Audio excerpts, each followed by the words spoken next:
आज मेरी शादी होने वाली थी, वह भी कई मान्यता और मुरादों के बाद।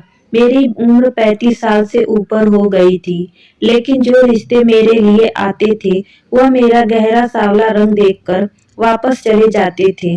लेकिन भला हो इस मोबाइल फोन का, जिसकी वजह से आज मेरी पसंद की शादी होने जा रही थी। मेरी बस इतनी ही गलती थी कि मैं लड़के को अपनी फोटो फिल्टर लगाकर दिखा दी थी। शादी के बाद मेरी चाची कमरे में आई और मुस्कुराकर कहने लगी, पार्लर वाली के हाथ में तो जादू है, कैसा रंग रूप निखर कर रख दिया है। बस कंचन कोशिश करना कि तुम्हें पसीना ना आए, नहीं तो यह चमक सारे पसीने में धुल जाएगी और तुम्हारा असली रंग देखकर तुम्हारे पति देव डर जाएंगे। मैंने उनकी बात को ज्यादा गंभीरता से नहीं लिया था, इसीलिए विदा होकर पति के साथ चली गई। मैं शादी की रात दुल्हन के रूप में बैठी थी कि अचानक लाइट चली गई और मुझे चाची की बात भी याद आ गई, जिसने कहा था कि किसी भी हाल में पसीना ना आने देना, नहीं तो तेरा इतना महंगा मेकअप उतर जाएगा और तेरा पति तेरा काला चेहरा देखकर डर जाएगा। इसीलिए मैं तुरंत बाथरूम में घुस गई ताकि लाइट आने के तुरंत बाद मेकअप ठीक करके ही बाहर निकलूं। थोड़ी देर बाद लाइट आ गई और जैसे ही मैं बाहर आई तो पति को देखते ही मेरी जान चली गई, क्योंकि वह तो यह बात कुछ दिनों पहले की है, जब मेरे लिए आने वाला हर रिश्ता मेरा रंग देखते ही उठकर चला जाता था। हम 3 बहनों में मेरा रंग सबसे सांवला था। हालांकि मेरे चेहरे की बनावट बहुत सुंदर थी, सामने वाले को ना तो हमारी शालीनता दिखाई देती है और ना ही हमारी सुंदरता, बस दिखाई देती है तो सिर्फ हमारा गहरा गहरा सांवला रंग। मेरे लिए आने वाले रिश्ते मेरे सामने ही मेरे माता पिता को कहने के लगते हैं कि यह लड़की तो बहुत ही काली है। हाँ, अगर छोटी बेटी की शादी करनी है तो बता दीजिएगा। ऐसे लोगों को भला बुरा कहने लगते हैं, कैसे मुंह उठाकर दूसरों के बच्चों को कमियां निकालकर चले जाते हैं। जरा सा भी शर्म नहीं आती कि लड़की पर क्या गुजरती होगी, या फिर उसके माता पिता यह सब कैसे सुनते और सहते होंगे। कितना बुरा लगता है ना, जब आपको किसी के सामने खुद को सजा के बैठ जाओ कि वह शायद आप पसंद आ जाएं और वह आपके सामने ही आपकी छोटी बहन को पसंद कर जाए। उस समय दिल को तो जो दर्द होता है वह किसी पीड़ा से कम नहीं होता। जैसे मैं बहुत गिरी हुई चीज हूँ, किसी दूसरे के आपसे ज्यादा महत्व नहीं दिया जाना चाहिए। न जाने यह बात रिश्ते वाले क्यों नहीं सोचते। मेरी छोटी बहनें भी शादी की उम्र की हो गई थी, इसीलिए मेरी माँ रिश्तों के बारे में सोचने लगी थी। जो मेरी बहनें को पसंद करके जाते थे, एक के बाद एक मेरी बहनें दोनों बहनों की शादी हो गई और मेरे बड़े भाई की भी शादी हो गई। बस एक मैं ही रह गई थी। मैं जब भी खुद को आईने में देखी कि अगर मैं एक सांवली रंगत को हटा दूं तो मुझ में कोई और बुराई नहीं है। लोगों को मेरे चेहरे पर सिर्फ काला ही रंग क्यों दिखाई देता है। अब जैसे जैसे मेरी उम्र बढ़ने लगी तो आने वाले रिश्ते भी बदलने लगे। पहले लोग मुझ में एक ही कमी देखते थे और वह था मेरा सांवला रंग, लेकिन अब मेरे कमियों में बढ़ावा होने लगा था। मेरी दूसरी कमी मेरी बढ़ती उम्र थी, जिसमें मेरा कोई कसूर नहीं था, क्योंकि अगर मेरा रिश्ता सही वक्त पर हो जाता और लोग मेरी रंगत की बजाय मेरी दूसरी खूबियां देख लेते तो मेरी शादी भी हो चुकी होती। मेरे लिए अब तलाकशुदा के रिश्ते आने लगे थे, या फिर उन सज्जनों के जिनकी पत्नी का देहांत हो गया होता और उनके 1 या 2 बच्चे होते। लेकिन हाय रे मेरी किस्मत, मैं उन्हें भी पसंद ना आ सकी। इसीलिए अब तो मुझे खुद से ही नफरत होने लगी थी। मैं खुद को आईने में देखी तो दिल चाहता कि अपना चेहरा नोच लूं, जो आज तक किसी को पसंद ही ना आ सका। अब मैं बहुत उदास और गुमसुम से रहने लगी थी। मेरे स्वभाव में चिड़चिड़ापन आने लगा था।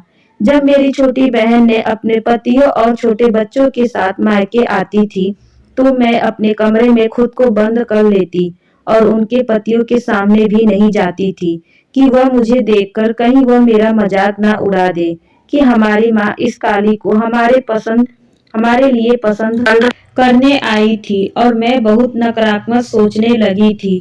दूसरी ओर मेरी माँ मेरा रिश्ता ना होने की वजह से बहुत बीमार रहने लगी थी। पूजा पाठ करके भी मैं तंग आ गई थी। भगवान के सामने गिड़गिड़ा आने लगती। लेकिन शायद मेरी परीक्षा भी बाकी थी। फिर एक दिन मुझे मेरी कॉलेज की सहेली मिलने आई, जिसकी रंगत मेरी रंगत जैसे ही थी, बल्कि वह तो दिखने में भी ठीक-ठाक थी। वह अपनी शादी की कार्ड देने आई थी। मैं गुमसुम हो गई कि मेरी एक ही तो दोस्त बची थी जो मेरी तरह कुंवारी थी और बाकी सब तो अपने ससुराल पधार चुकी थी। अब मैं अकेली रह गई थी। लेकिन मैं आश्चर्यचकित तब हुई जब मैं मोबाइल पर उसके होने वाले पति की फोटो देखी।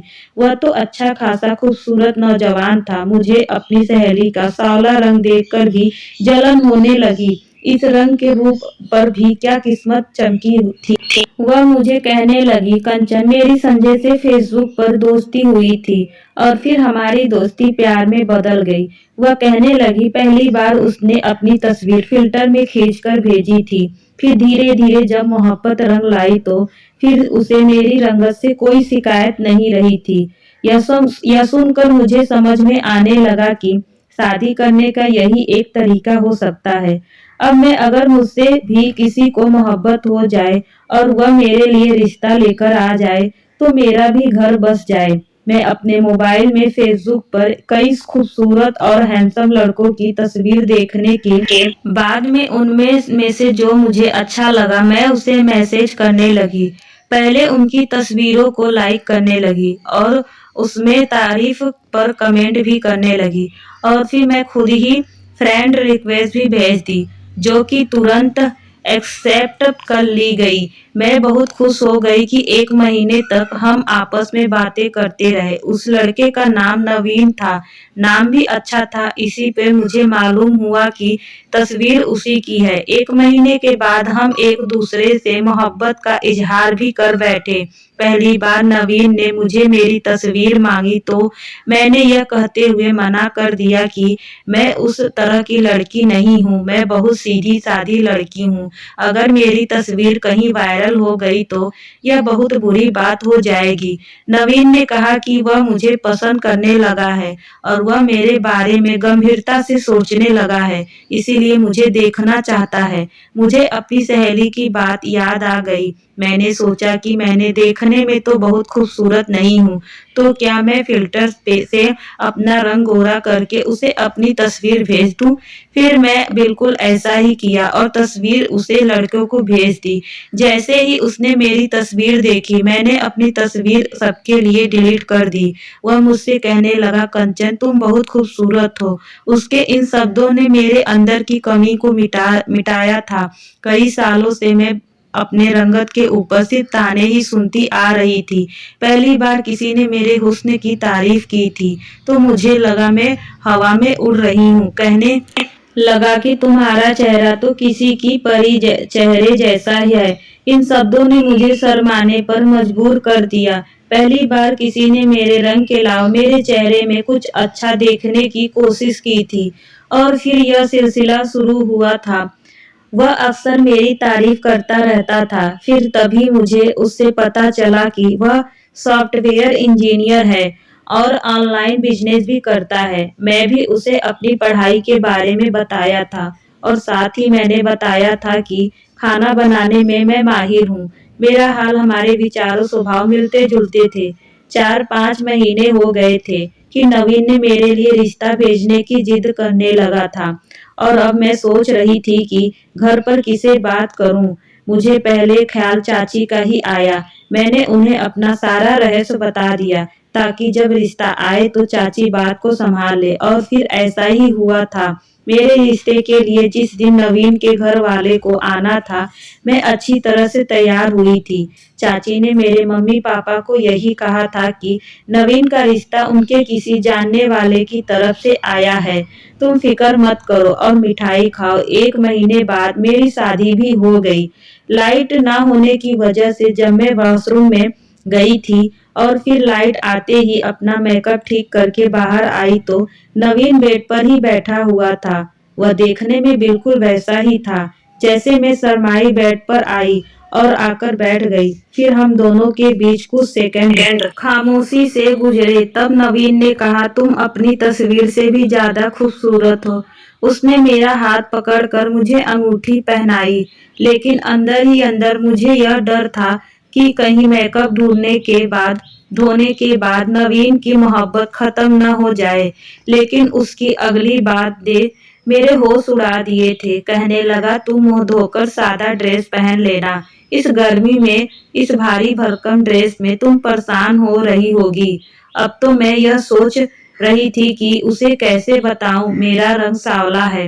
हालांकि मैं इस बात के लिए 1 महीने से मानसिक रूप से खुद को तैयार कर रही थी कि नवीन को सच सच बताऊं, लेकिन आज तो ऐसा लग रहा था कि मेरे मुंह से जुबान ही किसी ने खींच ली हो। मैंने सोचा, मुंह धोकर करी उसके सामने आ जाती हूँ। अगर उसे गुस्सा आया तो उसे मोहब्बत का यकीन दिलाऊंगी। आखिर वह मुझसे मोहब्बत करता ही है ना। जब प्यार हो जाता है तो इंसान अपने सामने ऐसी बातों की तरफ ध्यान नहीं देता। मैं उठी और वॉशरूम में चली गई और मुझे हैरानी का एक और झटका लगा। जब मैं उसके सामने सादा लिबास और मुंह धोकर बैठी थी, तभी नवीन ने इस बात को आश्चर्य हुआ और ना ही उसके चेहरे पर कोई नाराजगी थी। हालांकि वह गोरा था, लेकिन मुझे ऐसे देख रहा था जैसे मैं अभी दुल्हन बनी सभी गहनों के साथ उसके सामने बैठी हूँ। कहने लगा, तुम मुझे पहले से भी बहुत प्यारी लग रही हो। फिल्टर में तुम्हारी तस्वीर देखते ही मैं तुम्हारा दीवाना हो गया था, लेकिन तुम्हारे खूबसूरत चेहरे पर गोरी रंगत को जच नहीं रहा था। मैंने मन ही मन में सोचा, अगर तुम्हारा रंग गेहूं और रंग का होता तो तुम और भी प्यारी लग होगी। हकीकत में भी तुम कहीं ज्यादा हसीन लग रही हो। कंचन जितनी तस्वीर में थी, तुम्हारे खूबसूरत चेहरे पर यही रंग अच्छा लगता है। नवीन की बात सुनकर मेरी आंखें नम हो गई। क्या वाकई में उसने ऐसे ही अच्छी लगती हूँ? इतने में कमरे के दरवाजे पर दस्तक हुई और वह दस्तक मेरी जिंदगी में अंधेरा लेकर आ गई।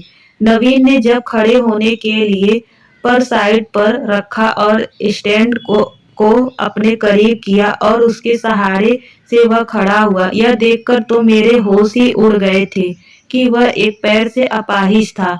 वह लोहे की स्टिक के सहारे कमरे का दरवाजा खोलने जा रहा था, मानो जैसे मेरे पैरों तले से जमीन निकल गई। इतना बड़ा झूठ! मेरा तो दिल पूछ कर ही रह गया था। मुझे अपनी किस्मत पर रोना आने लगा। उसके घुटनों से नीचे पैर बिल्कुल गायब था। यह देखते ही मेरे दिल में तूफान उठने लगा और आंखों से आंसू टपकने शुरू हो गए थे। दिल चाहता था कि उसके सामने जोर जोर से रोऊं। ऐसे पति से तो अच्छा था कि मैं शादी ही नहीं करती, अपना पूरा जीवन मायके की दहलीज पर बिता देती। कमरे के बाहर मेरी ननद थी। उसके हाथ में दूध का गिलास था और वह उसे साइड टेबल पर रखकर चली गई थी। कमरे का दरवाजा बंद होते ही मेरा दिल भी थम सा गया था, जैसे दिल को किसी ने मुट्ठी में दबोच लिया हो। अब मुझे अपनी माँ की छठी का कारण समझ में आ गया था। चाची का क्या था? वह चाहती भी यही थी कि भैया के सर से बोझ भी उतरे और वह अकेले घर में राज करे। मेरी माँ तो मेरे लिए पहले से ही बीमार थी। मेरे चाहने पर भी मेरे आंसू थम नहीं रहे थे। नवीन मेरे सामने आकर बैठ गया और कुछ देर मेरी ओर देखते ही रहे और बोलने लगे, तुम्हारी माँ ने और तुम्हारी चाची ने तुम्हें कुछ बताया नहीं? मैंने तुम्हें सब कुछ बता दिया था। शायद वो मेरे रोने की वजह से वह जान गए थे। मैंने उनकी ओर शिकायत भरी नजरों से देखा और फिर बोला, यह बात आपने मुझे पहले क्यों नहीं बताई? मेरी बात वह बोलने लगे कि हमारा रिश्ता बातें जाहिर करने का नहीं था कंचन। देखने से पहले ही हमने एक दूसरे को पसंद किया था। एक दूसरे के बारे में बात तो बाद में हुई थी। हम पहले ही अपने प्यार का इजहार कर चुके थे। तुझे मेरी आदत और मिजाज पसंद था और मुझे तुम्हारी। अब मैं क्या कहती कि मैं तो 100 लड़कों में को देखकर उसे पसंद किया था। पता नहीं क्यों, लेकिन जैसे ही नवीन ने मेरा हाथ थामा, मैंने झटके से उसका हाथ पीछे किया और उठकर सामने सोफे पर बैठ गई। कुछ देर के लिए तो मेरी तरफ हैरानी से देखते रहे और फिर खामोशी से बिस्तर पर लेट गए। मेरी शादी को 15 दिन बीत चुके थे, लेकिन मैं नवीन से ठीक से बात भी नहीं करती थी। मेरे साथ धोखा किया गया था, लेकिन मेरी सास और मेरी विनम्रता से बहुत ही खुश थी। मेरी ननद जब घर आती तो मेरे हाथ का बना लहीज खाना खाकर मेरी तारीफ करते नहीं थकती थी। जब मैं उन्हें उनके पति के साथ आते जाते देखती तो मेरा दिल अंदर ही अंदर जलता रहता था। मेरा पति तो इस काम के लिए भी सक्षम नहीं था कि मुझे मोटरसाइकिल पर कहीं ले जा सके। पहले पहले तो नवीन मुझे मेरे व्यवहार के बारे में पूछते रहे, लेकिन जब मैं कोई जवाब नहीं दिया तो वह चुप हो गए थे। बस अपने लैपटॉप पर काम करते रहे और मैं दूसरों के पतियों के चलते फिरते देखकर मन ही मन में जलती रहती थी। नवीन को हमेशा बिस्तर या सोफे पर बैठने उठने समय मुश्किल महसूस होती थी, लेकिन मैंने कभी उनका हाथ पकड़कर उन्हें उठने बैठने में मदद नहीं की थी। मैं बस तिरस्कार से मुंह घुमा लेती थी, नजर ना लग जाए, लेकिन मेरी सास और मेरी तारीफ करते नहीं थकती थी। वापस लौटने का मेरे पास कोई रास्ता नहीं था, इसीलिए जब रहना यही था तो दिल तो लगाना ही था।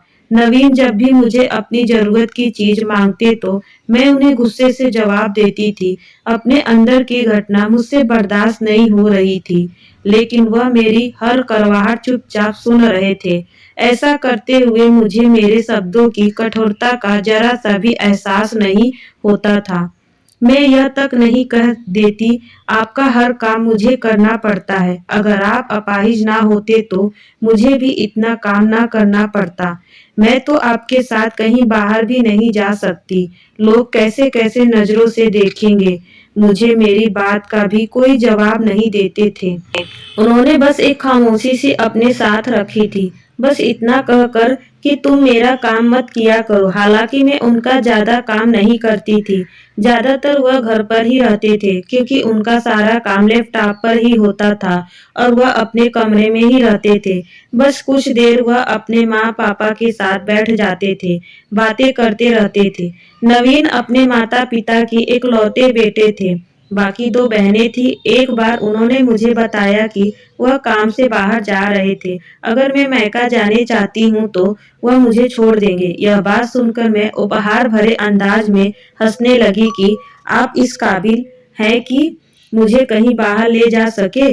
यह सुनकर उनका चेहरा उदास हो गया। कहने लगे कि उन्हें गाड़ी चलानी आती है। फिर मैंने सोचा कि निश्चित रूप से कार ऑटोमेटिक होगी। फिर मेरे दिल में खुद बल पैदा हुई कि देखूं तो यह गाड़ी कैसे चलाते हैं। मैं उनके साथ चली गई। गाड़ी मेट्रोलियन थी और वह एक पेज बड़ी सफाई से गाड़ी को नियंत्रित करके चला रहे थे। अपनी आसानी के लिए एक स्टिक पर रखी हुई थी। आगे चलकर एक सिग्नल पर उन्होंने गाड़ी रोक दी तो आपस में रुकी हुई गाड़ियों में बैठी लड़कियां हम दोनों को हैरानी से देखने लगी और फिर हंसने लगी।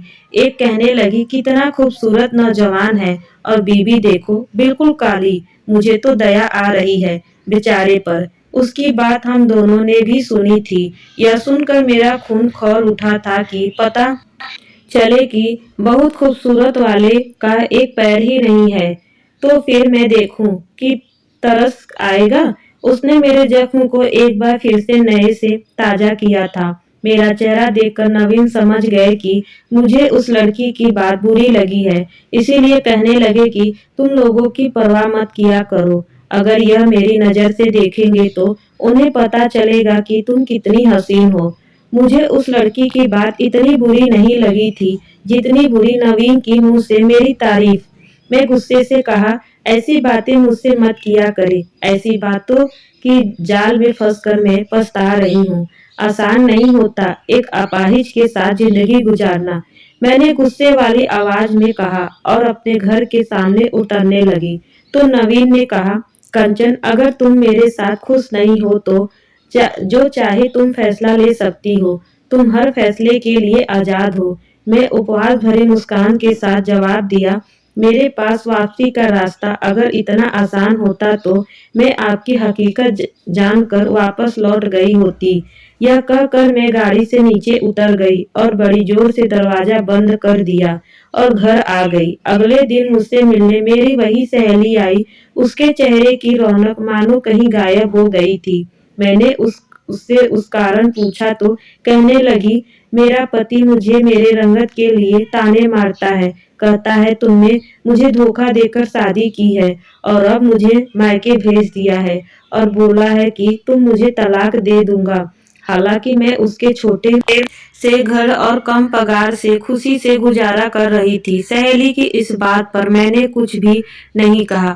वह वहां से चली गई। 2 दिन बाद मैं वापस ससुराल आ गई। भाई ही मुझे छोड़ने आए थे। दरवाजा एक नौकरानी ने खोला था। भाई ने मुझे बाहर ही छोड़कर चले गए थे। मैं अंदर दाखिल हुई तो मेरी सास और नंद ने मेरे बारे में जोर जोर से बातें कर रही थी। कह रही थी कि तुम में ऐसी कौन सी कमी थी नवीन, जो इस काली महारानी को सिर पर इतना चढ़ा रखा है, और कितनी खूबसूरत लड़कियां थी जो तुमसे शादी करने को तैयार थी। अच्छा खासा कमाते हो, गाड़ी है तुम्हारे पास, क्या वह जरा भी तुम्हारे पास बैठी अच्छी लगती है? उसकी रंगत देखकर तो मेरा दिल मचलने लगता है। अब ननद सास की यह बातें सुनकर मैं स्तब्ध रह गई थी। मेरे सामने तो यह मेरी तारीफ करती नहीं थकती थी। नवीन ने तुरंत कह दिया, कंचन मेरी पत्नी है। वह कितनी सुंदर है यह मैं ही जानता हूँ। जब मैं उसके साथ खुश हूँ तो किसी को कोई हक नहीं है कुछ कहने का, और मेरे सामने आप बिना संकोच बोले जा रहे हैं। लेकिन अगर आपने कंचन के सामने कुछ कहा तो मेरे से बुरा कोई नहीं होगा। नवीन अभी मेरा ही पक्ष ले रहे थे। तुम्हारी वजह से उसे बर्दाश्त कर रहे हैं, वरना वह जो करती है वह 5,000 की नौकरानी भी कर सकती है। मेरी सास के मन में भी मेरे लिए ऐसे ही विचार थे। मैं यह सब सुनकर चौंक गई थी। मैं सीधे अपने कमरे में चली गई और मुझे अपनी गलती का बहुत गंभीरता से एहसास होने लगा था। अगर मुझे इस घर में सम्मान मिल रहा था तो इसमें मेरा कोई कमाल नहीं था। वह नवीन ही थे जो मेरी दल बने हुए थे। जब नवीन कमरे में आए तो मुझे देखकर हैरान हो गए और कहने लगे, तुम कब आई? मैंने कहा, सही वक्त पर पहुंच गई थी। फिर मैं उनके करीब गई और उन्हें सहारा देते हुए बिस्तर पर बैठा दिया और खुद फर्श पर उनके पैरों के पास बैठ गई। वह मुझे इस तरह से अपने पैरों में बैठी देखकर हैरान रह गए। कहने लगे, कंचन तुम यहाँ क्यों बैठी हो? वह अभी अपनी बात पूरी भी नहीं कर पाए थे कि मैं फूट फूट कर रोने लगी और अपने बर्ताव की माफी मांगने लगी। वह मुझे चुप करने में लगे। मैं समझ गई थी कि दिखने वाली कमी महत्व नहीं रखती, इंसान का इंसान होना सबसे ज्यादा महत्व रखता है। नवीन ने मुझसे मोहब्बत की थी, इसीलिए मेरे अंदर की कोई कमी उन्हें कमी नहीं लगी और मैं उनका चेहरा देखकर उनसे मोहब्बत की थी, इसीलिए उनकी बाहरी कमी को देखकर दिल सहसा हो गया था। वक्त रहते मुझे अपनी गलती का एहसास हो गया था और मेरे पास एक आदर्श पति था। मैं बहुत ही हाथ पांव वाले सही सलामत मर्दों की कम पगार की वजह से अपने पति से लड़ते वाली बीवियों को तुलना में कहीं ज्यादा खुशहाल जिंदगी जी रही थी। अब मुझे किसी भी बात का कोई पछतावा नहीं था। तो दोस्तों, यह कहानी आपको कैसी लगी हमें कमेंट बॉक्स में अपनी राय जरूर बताइएगा। अच्छी लगी हो तो हमारे चैनल को सब्सक्राइब और वीडियो को लाइक शेयर करना मत भूलिएगा। धन्यवाद दोस्तों, फिर मिलती हूँ एक नई कहानी के साथ।